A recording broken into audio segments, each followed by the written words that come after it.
Assalamualaikum warahmatullahi wabarakatuh. Kembali lagi di channel kami, Pak Tani Muda Channel. Alhamdulillah, pada kali ini kita update lagi. Salam jumpa petani pala Nusantara.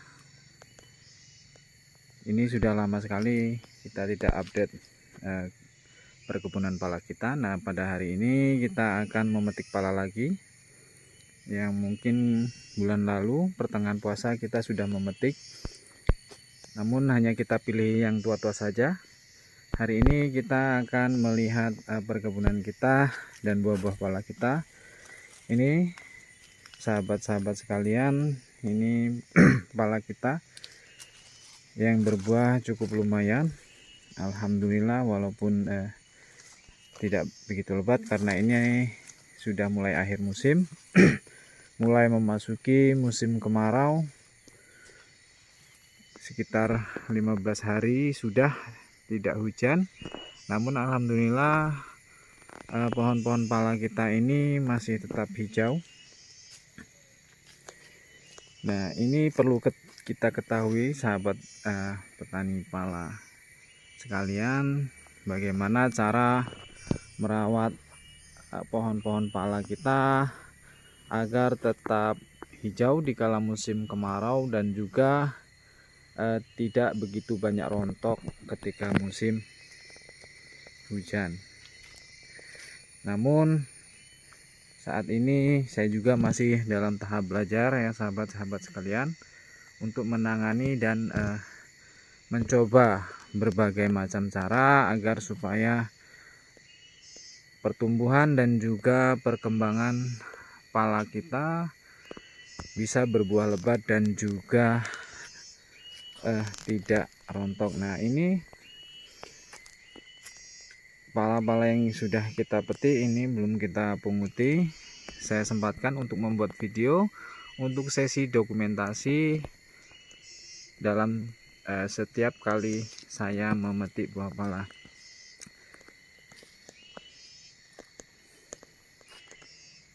Salah satu perawatan tanaman pala yaitu cara bagaimana supaya pala kita ini tetap subur dan hijau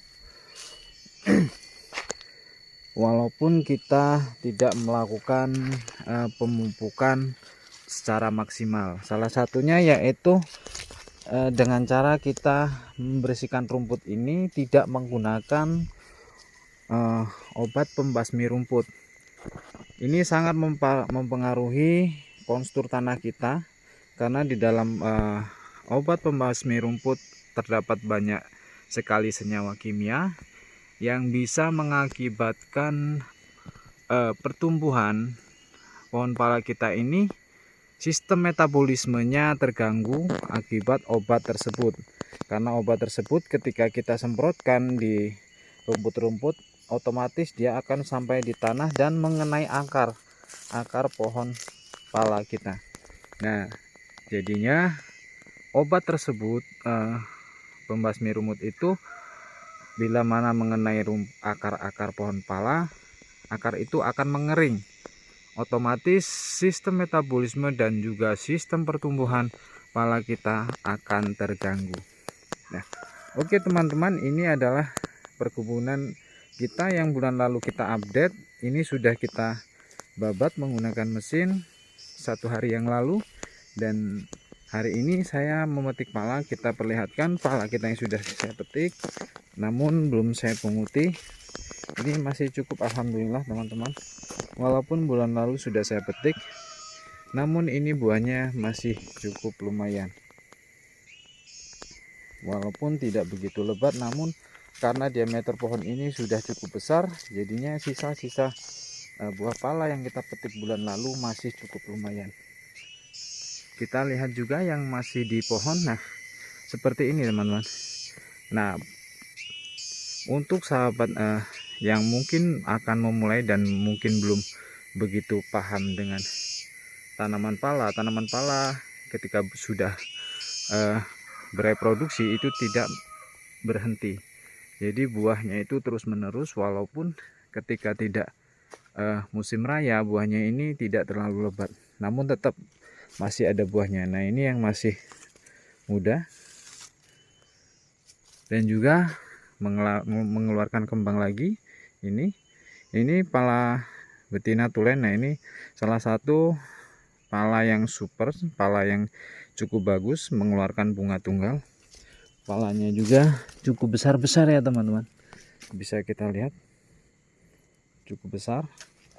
Ini pala kita ini sudah kisaran berumur lebih dari 15 tahun kata pemiliknya dahulu, karena pohon pala ini, kebun ini dapat saya beli.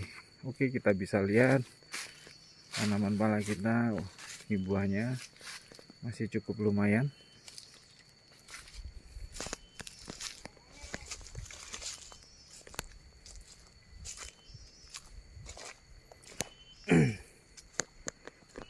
Cukup rindang teman-teman. Untuk teman-teman sekalian, ayo kita menanam pala. Ini pala-pala kita ini sudah berbuah seperti ini penampakan kebun kita. Ini cukup hijau. Ini juga buahnya cukup lumayan. Nah ini pala banci ini teman-teman, tapi buahnya cukup lumayan setelah kita treatment. Ini bunganya ada 3, tidak seperti yang tadi. Ini dominannya buahnya tidak begitu lebat karena pala ini pala banci, tapi cukup lumayan setelah kita treatment, mengeluarkan buah. Dahulunya ini hanya mengeluarkan kembang saja, tidak bisa jadi buah. Mau kita tebang sayang karena pohonnya sudah besar. Jadi kita putuskan, kita treatment, alhamdulillah membuahkan hasil. Walaupun buahnya tidak banyak, tapi masih alhamdulillah. Kita lihat lagi di pohon yang lainnya.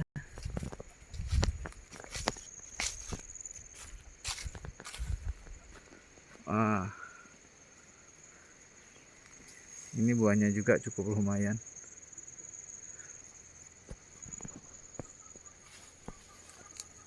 Nah, kita perlihatkan. Nah, ini tahun lalu pala ini sangat lebat. Ini dalam masa penanganan, proses pemulihan, daun-daunnya rontok, stres karena buahnya terlalu lebat. Namun kita tidak cukup memberikan nutrisi, akhirnya stres ya teman-teman. Nah, oke, saran untuk para sahabat-sahabat yang mungkin baru memulai menanam pala, saya akan sedikit berbagi.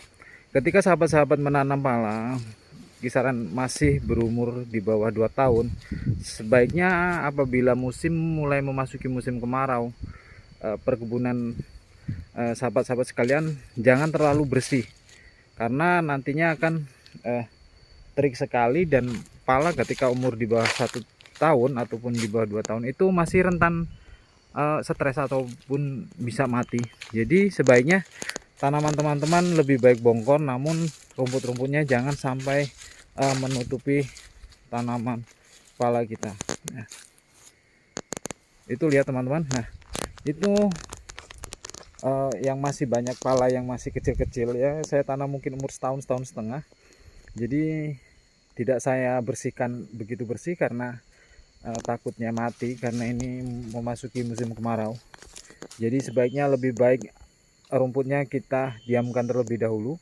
Nanti ketika musim penghujan bisa kita bersihkan lagi. Nah, kalau ini udah menginjak hampir 2 tahun. Ini juga sudah mulai belajar berbunga ini teman-teman, bisa dilihat. Nah, ini sudah berbunga. Nah, ini penampakan pohonnya masih kecil sekali, bisa dilihat teman-teman. Masih pohonnya ini masih sama jempol saya, masih 1 jempol. Ini sudah mengeluarkan bunga, bisa dilihat. Nah, ini tanda-tanda pala kita ini sudah memasuki masa generatif. Walaupun dia masih kecil, namun dia sudah mengeluarkan bunga. Karena ini bibit-bibit kita ini memang kita pilih dari indukan yang sudah tua dan juga sudah produksi secara rutin. Nah, ini juga ada bunganya teman-teman, bisa dilihat tuh. Ini masih kecil, bisa dilihat teman-teman, ini dengan jempol tangan saya ini ukurannya masih segini. Ini belum ada 1 tahunnya, hampir belum ada 2 tahun, hampir 2 tahun ini, kurang lebih lah, hampir 2 tahun. Jadi bisa dilihat teman-teman. Namun ini dahulu rutin saya berikan pupuk ZA khusus untuk pertumbuhan yang kadar nitrogennya cukup tinggi.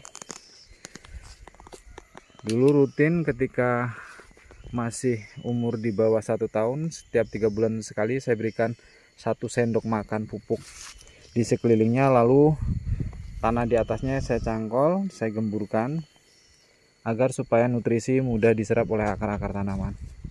Oke, kita lihat keliling-keliling kita ya teman-teman.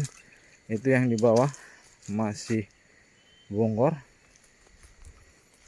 Itu seperti ini teman-teman. Ketika saya dulu menanam pala dan juga saya terapkan di tanaman lainnya, pola tanam saya yaitu seperti ini. Tanah yang di atas miring kita ratakan, lalu kita gali dan kita tanam. Nah, ini tanaman alpukat. Kita masih dalam uji elevasi ketinggian tanah, MDPL nya di atas laut. Kita akan uji alpukat apakah di daerah sini cukup bagus pertumbuhannya. Itu teman-teman, saya tanam di sini ada sekitar 1 2 3 4 5 9 batang, baru 9 batang. Ini alpukat seger yang coba kita tanam di sini. Itu pala-pala kita. Ini seharusnya kita ranting ya teman-teman, karena ini sudah cukup rapat dahannya. Jadinya buahnya juga tidak begitu lebat karena sirkulasi udara dan juga sinar matahari tidak sampai di dalam. Ini kemungkinan mungkin bulan depan ini akan saya ranting. Daunnya pun laku, akan kita jual. Oke teman-teman sekalian, mungkin keliling-keliling kita di update perkebunan pala pada hari ini sampai di sini terlebih dahulu, karena saya akan melanjutkan pengunduhan. Terima kasih untuk sahabat-sahabat pecinta tani Apala Nusantara. Di sini saya hanya berbagi, membuat sebuah dokumentasi agar kiranya sahabat-sahabat bisa memacu, memberikan semangat dan motivasi untuk terus berkebun, dan semangat jangan patah semangat dan jangan pernah berhenti untuk berharap. Mari kita menanam, terus menanam, dan jangan lupa kita rawat dan juga kita berikan nutrisi pupuk. Setelah itu kita berdoa kepada Allah Subhanahu wa Ta'ala agar tanaman kita diberikan pertumbuhan yang maksimal dan juga cepat memberikan hasil yang maksimal seperti yang kita inginkan. Oke teman-teman, apabila ada salah kata dari saya kepada sahabat semuanya, saya mohon maaf dan terima kasih. Untuk teman-teman yang sudah subscribe dan setia menonton video Pak Tani Muda Channel, dan juga teman-teman sahabat yang baru bergabung, ada kiranya untuk like dan subscribe di channel ini agar channel ini terus berkembang dan bisa memberikan edukasi serta membagikan video-video yang bermanfaat dalam